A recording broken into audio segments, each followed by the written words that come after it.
Pembacaan Alkitab pada saat ini terambil dari kitab Kisah Para Rasul, pasalnya yang ke-9, ayat 32 hingga ayatnya yang ke-35. Pada waktu itu, Petrus berjalan keliling, mengadakan kunjungan kemana-mana. Dalam perjalanan itu, ia singgah juga kepada orang-orang kudus yang di Lida. Di situ didapatinya seorang bernama Eneas yang telah 8 tahun terbaring di tempat tidur karena lumpuh. Kata Petrus kepadanya, "Eneas, Yesus Kristus menyembuhkan engkau.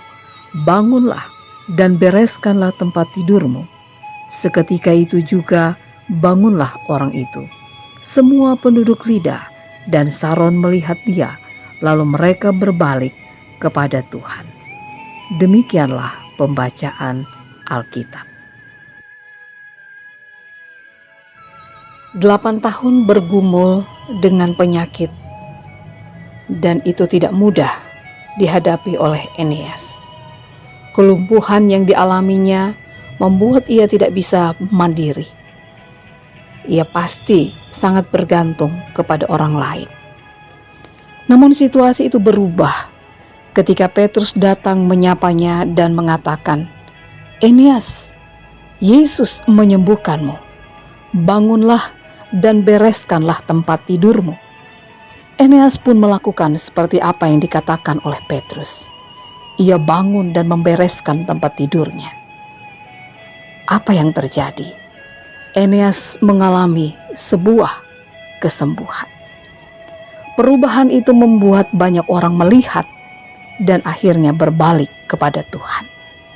Bapak Ibu Saudara yang Tuhan Yesus kasihi, kisah ini mengingatkan kepada kita semua.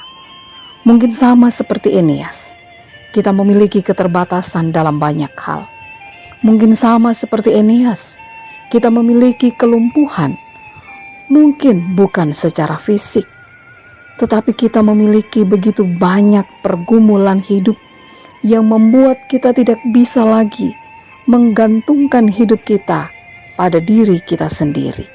Kita sangat terbatas dalam banyak hal dan bahkan cenderung bergantung kepada orang lain.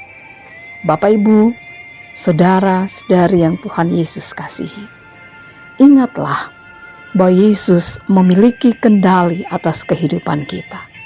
Ia berkuasa atas hidup ini. Karena itu, jika Allah mengizinkan sebuah masa-masa sulit menjadi bagian dalam kehidupan kita, bukan hal yang mustahil, di mana Ia kemudian datang untuk menyapa dan memulihkan kita semua. Persoalannya adalah, apakah kita mau melakukan dalam iman dan percaya dan terus berpengharapan kepadanya. Ingatlah bahwa sebuah perubahan hidup, ketika kita mengalami kebaikan Allah, maka itu juga akan memberikan pengaruh bagi setiap orang yang menyaksikan perubahan itu.